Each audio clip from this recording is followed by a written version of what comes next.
कैसे हैं विद्यार्थियों?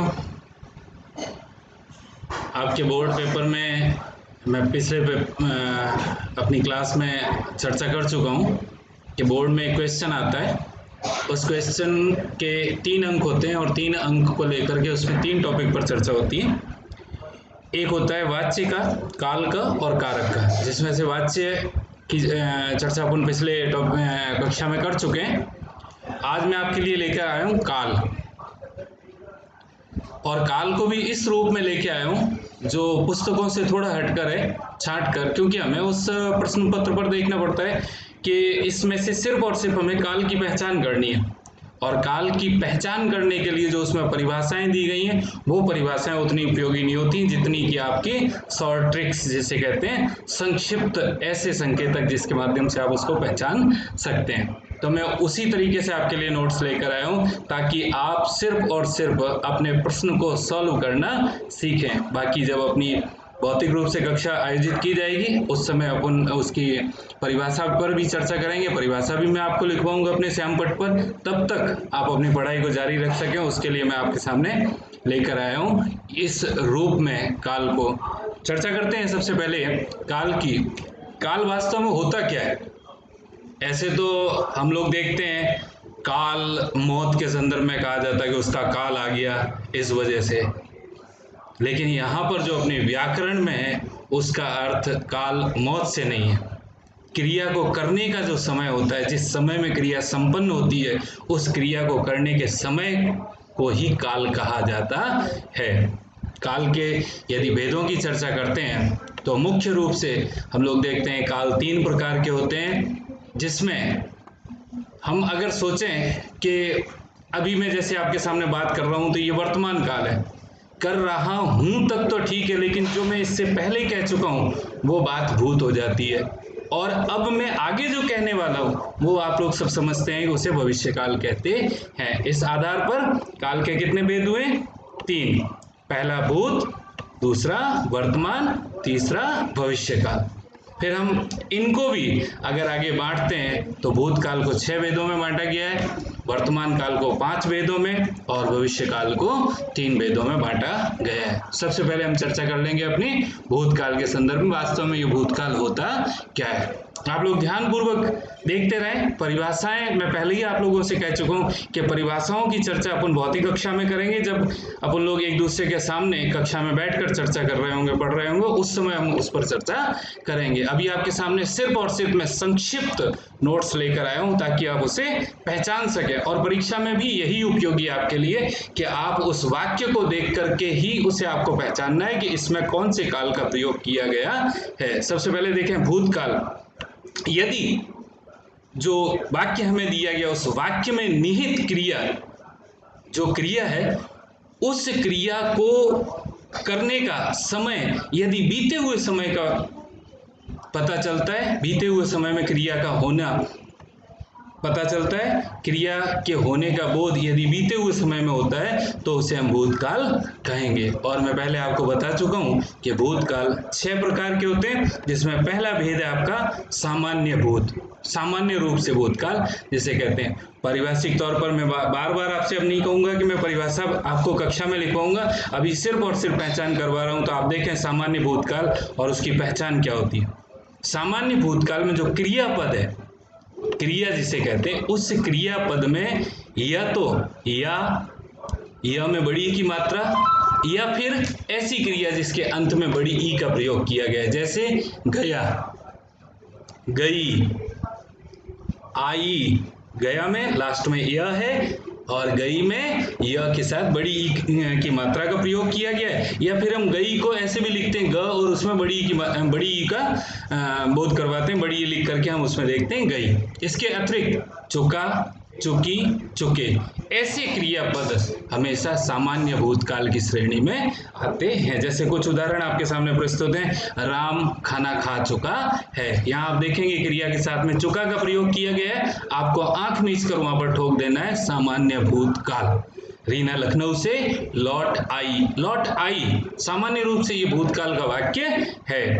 इसके अलावा अमेरिका ने हिरोशिमा पर बम गिराया, वंशिका खाना खा चुका। अब गिराया था, जैसे इससे पहले वाले उदाहरण में देखते हैं कि अमेरिका ने हिरोशिमा पर बम गिराया, अगर इसके साथ था कर दोगे तो ये पूर्ण रूप से भूत की बात हो जाएगी। इन बीते हुए से काफी पहले, बहुत पहले ये बात हो चुकी है, लेकिन अभी अपन सिर्फ चर्चा कर रहे हैं सामान्य भूतकाल की। तो मैंने यहाँ था न लगा करके सिर्फ गिराया यहाँ पर क्रियापद समाप्त कर दिया। तो अपने को क्रियापद ही देखना है कि गिराया इसका मतलब सामान्य भूतकाल। अगर मैं था, थे, थी ऐसे शब्दों का प्रयोग कर लेता हूं तो फिर यहाँ पर सामान्य भूत न होकर के पूर्ण भूत की बात होगी। इसके अगला उदाहरण वंशिका खाना खा चुकी है।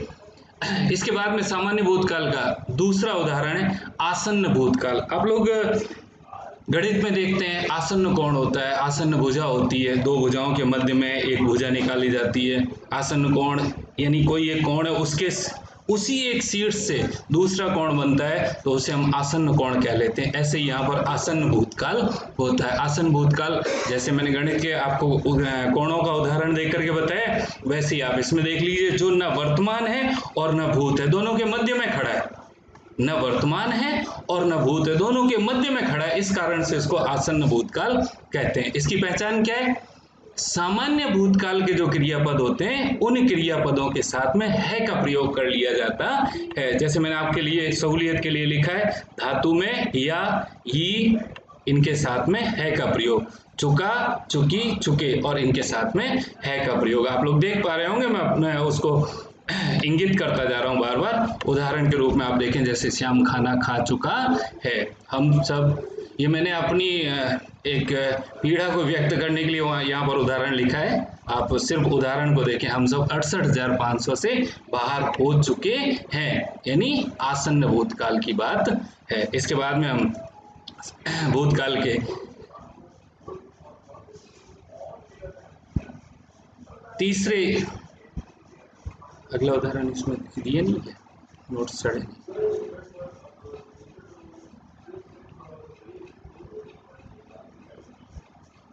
हाँ, यहाँ पर आप देखेंगे अपूर्ण भूतकाल व उसकी पहचान। कुछ पन्ने मैंने इधर उधर लोड करने, मैंने पहले ही कह चुका हूँ कि मैं इतना तकनीकी का ज्ञाता नहीं हूँ, तकनीकी मुझे इतनी अच्छी तरह से नहीं आती है, तो स्कैन करने में और कंप्यूटर पे अपलोड करने में थोड़ी समस्या हुई, तो आप इसे देख लेना कि मैं उस सेकंड पेज के बाद में सीधा यहाँ पर आया हूँ। इसके बाद में तीसरा उदाहरण लेंगे अपन, अपूर्ण भूतकाल और उसकी पहचान। अपूर्ण भूतकाल में क्या है? जैसे अपन कंटिन्यूस क्रिया पढ़ते हैं इंग्लिश में, रहा, रहे, रही, बस उसके साथ में था, थे, थी का प्रयोग करते ही वो अपूर्ण भूतकाल की श्रेणी में आ जाता है। जैसे मोहन स्कूल जा रहा था, मीरा किताब पढ़ रही थी, हम सब खेल रहे थे, रहे और था, थे, थी, ये सब अपूर्ण भूतकाल की क्रिया का बोध करवाते हैं। चौथा उदाहरण अगर हम लें तो उसमें आएगा पूर्ण भूतकाल और उसकी पहचान क्या? सामान्य भूतकाल के, अभी मैं पहले बात कह चुका हूं ना, हिरोशिमा वाली जो उदाहरण मैंने दिया था आपको, कि सामान्य भूतकाल के क्रियापद के साथ में यदि था, थे, थी का प्रयोग कर लेते हैं तो वो पूर्ण भूतकाल की श्रेणी में आ जाता है। जैसे मैं वहां गया और इसके साथ में लगा दिया था, मैं वहां गया था, गया सामान्य भूतकाल और गया था पूर्ण भूतकाल। जैसे मैंने आपके सामने उदाहरण रखा है, राम किताब पढ़ चुका था, तो चुका तक तो ये सामान्य भूतकाल है और था का प्रयोग करते ही ये श्रेणी बदल जाती है, पूर्ण भूतकाल में आ जाता है। मोहन नागिन डांस कर चुका था, आजकल ज्यादा चल रहा है ना नागिन डांस, मुर्गा डांस, नागिन डांस वगैरह, तो ऐसे ही उदाहरण आपके लिए लेके आया हूं ताकि आप लोग पढ़ते पढ़ते बोर ना हो। अगले उदाहरण की तरफ हम चलते हैं, जो इसका पांचवा वेद है, संदिग्ध भूतकाल। संदिग्ध अर्थात संदेह जहां पर होता है, यानी कह नहीं सकते कि ऐसा हुआ भी है या नहीं हुआ है, हो सकता है ऐसा हुआ होगा, जैसे मैंने आपसे कहा हुआ होगा, ऐसी बातें संदिग्ध भूतकाल की श्रेणी में आती हैं। इनमें क्रियापदों के साथ में आपके सामने उदाहरण प्रस्तुत हैं, गया होगा, गई होगी, गए होंगे, चुका होगा, चुकी होगे, चुके होंगे, ऐसे शब्दों का प्रयोग क्रियापद के साथ में किया जाता है। जैसे उदाहरण, वह खाना खा चुका होगा। अब खा चुका या नहीं खा चुका ये अपन नहीं कह सकते, लेकिन देखने में आ रहा है, लिखने में आ रहा है कि वो खा चुका होगा, इस आधार पर हम कहेंगे संदिग्ध भूतकाल। अब क्लियरली नहीं कह सकते कि उसने खाना खाया भी है या नहीं, लेकिन उदाहरण के तौर पर यहाँ देखने में आ रहा संदिग्ध भूतकाल अर्थात चुका होगा, इस कारण से हम उसको संदिग्ध भूतकाल की श्रेणी में रखते हैं। अगला उदाहरण, अगला जो भेद है इसका वो लेते हैं हेतु हेतुमद भूतकाल, कारण जिसके पीछे कोई छिपा हो। यहाँ कोई भी कारण होता है, उस कोई भी क्रियापद है, उस क्रिया के होने के लिए दूसरी क्रिया का होना आवश्यक है। जैसे उदाहरण के लिए लेते हैं, यदि कठिन परिश्रम करते तो पास हो जाते, यानी पास होना क्रिया निर्भर करती है कठिन परिश्रम पर। अगर ऐसे एक क्रिया दूसरी क्रिया पर निर्भर हो रही है तो ऐसे में काल की बात यदि हम करेंगे तो वहां पर कहेंगे हेतु हेतुमद भूतकाल। अगर वर्षा होती तो अच्छी फसल होती, अगर तुम साथ होती तो मैं खुश होता। ऐसे उदाहरण अगर लेते हैं तो वहां पर हम देखते हैं कि एक क्रिया दूसरी क्रिया पर निर्भर कर रही है, इस कारण से हम उसे हेतु हेतुमद भूतकाल की श्रेणी में रखेंगे। इसके बाद में चर्चा करेंगे वर्तमान काल की। वर्तमान काल, वर्तमान काल क्या, वही जैसे क्रिया के होने का काल यदि वर्तमान काल ज्ञात होता है, यानी क्रिया वर्तमान समय में पूर्ण हो रही है तो वहां पर वर्तमान काल कहेंगे। वर्तमान काल ऐसे बात करें तो मुख्य रूप से 3 ही भेद होते हैं, लेकिन व्याकरण में अधिकांश व्याकरण की जो अच्छे लेखक हैं उनकी पुस्तकों में वर्तमान काल के 5 भेदों की चर्चा की गई है। तो मैं भी यहाँ पर 5 और 3 ही आपको बता रहा हूँ। सामान्य रूप से 5 और वैसे मुख्य की बात करते हैं तो मुख्य रूप से वर्तमान काल के 3 भेद होते हैं। जैसे सामान्य वर्तमान काल, और सामान्य वर्तमान काल में क्या होता है पहचान के लिए कि जो क्रियापद है उन क्रियापदों के साथ में ता है, ती है, ते हैं, ता हूं, ऐसे शब्दों का प्रयोग किया जाता है। जैसे मैं आपके सामने उदाहरण ले रहा हूं, मैं खाना खाता हूं, वह गाना गाता है, तुम किताब पढ़ते हो। इस तरह के उदाहरण जो है सामान्य वर्तमान काल की श्रेणी में आते हैं। वर्तमान काल का दूसरा उदाहरण तात्कालिक या अपूर्ण वर्तमान। अपूर्ण, पूर्ण नहीं है, यानी जैसे जो इसका भेद है, रूप है, उसी से पता चल रहा है कि वर्तमान काल का ऐसा रूप जहाँ क्रिया का संपन्न होना स्पष्ट नहीं है, यानी क्रियापद के साथ में रहा है, रही है, रहे हैं, रहा हूं, ऐसे शब्दों का प्रयोग किया जाता है। अगर ऐसे शब्दों का प्रयोग किया जा रहा है, जैसे उदाहरण के रूप में ले लें, सीता गाना गा रही है, दुष्यंत नहा रहा है, कुत्ते भौंक रहे हैं, वह गाना गा रहा है, मैं जा रहा हूं, सब में आप देखेंगे रहा है, रहे हैं, रही हूं, ऐसे शब्दों का प्रयोग किया गया है। इस कारण से सिर्फ अपने को शब्दों पर ध्यान देना है कि क्रियापद किस तरीके का है। अगर आप क्रियापद पर ध्यान देते हो और इन पहचान चिन्हों को अगर आप दिमाग में अपने सेट कर लेते हैं, अपने मस्तिष्क में स्थिर कर लेते हैं, तो समझ लीजिए आपका ये 1 नंबर का प्रश्न पूर्णतः आपको अंक दिलवाने में सक्षम हो जाएगा। अगला है संदिग्ध वर्तमान काल व उसकी पहचान। संदिग्ध वर्तमान काल वही जैसे अभी अपन ने भूतकाल में पढ़ा था, होगा, होंगे, होगी, ऐसे शब्दों का प्रयोग किया जाता है। तो यहाँ पर भी रहा होगा, रही होगी, रहे होंगे, ऐसे शब्दों का प्रयोग आपको देखने में आएगा। रहा वर्तमान काल का बोध करवाता है और होगा, होगी, होंगे, ऐसे शब्दों का प्रयोग कर लेने पर उसमें शंका उत्पन्न हो जाती है कि ऐसा वास्तव में हुआ भी है या हो रहा है या नहीं हो रहा है। जैसे अपन विद्यालय में बैठे बैठे दिमाग दौड़ता है, जिस समय लास्ट कालांश होता है, अंतिम कालांश होता है, उस समय दिमाग में आता है माँ भोजन बना रही होगी, पापा घर आ रहे होंगे, ऐसे कुछ शब्दों की चर्चा करते हैं, ऐसे दिमाग में कुछ चलते हैं ना, तो वो संदिग्ध हो जाता, पता नहीं माँ बना भी रही है कि नहीं बना रही। वैसे ही मैंने आपके सामने उदाहरण भी पेश किए हैं। इसके बाद में मेरी गलती की वजह से कुछ पन्ने इधर उधर हो रहे हैं, आगे वाला है, आगे 1 मिनट, थोड़ा सा आपको रुकना पड़ेगा, मैं इससे अगला पेज, हाँ कुछ पन्ने इधर उधर हो गए, मैं वो पन्ने आपको उपलब्ध कराने की कोशिश करूँगा, आधा अधूरा जैसा है। वर्तमान काल के और कुछ भेद हैं, उन वर्तमान काल के भेदों को मैं आपके लिए उपलब्ध करवा दूंगा। अभी आप इन दो को ही देखें, शेष में अगली कक्षा में स्मरण करवा दूंगा आप सबको। अब बात कर लेते हैं भविष्य काल की। तो भविष्य काल यानी क्रिया का होना, जहाँ भविष्य में क्रिया होना व्यक्त होता है, यानी आगे आने वाले समय में यदि क्रिया का होना व्यक्त हो रहा है तो वहां पर हम कहेंगे भविष्य काल। जैसे भविष्य काल के भेदों की बात करें तो मुख्य 3 भेद ही होते हैं इसके।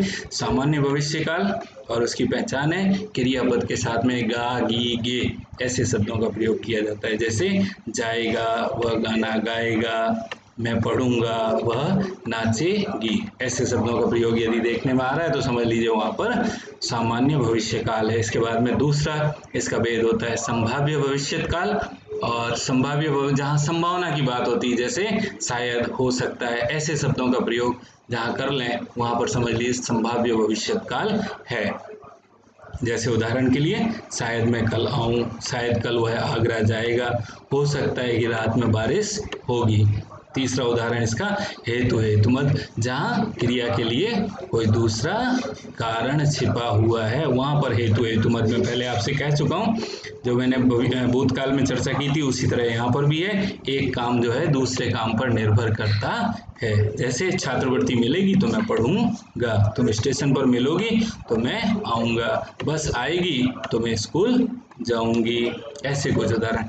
शेष जो वर्तमान काल में रह गया है वो वर्तमान काल में आपको शीघ्र, हो सकता है इसी के साथ में या अगली कक्षा में मैं आपको वो सारे नोट्स उपलब्ध करवा दूंगा। इसके साथ ही समाप्त करते हैं अपनी इस कक्षा को।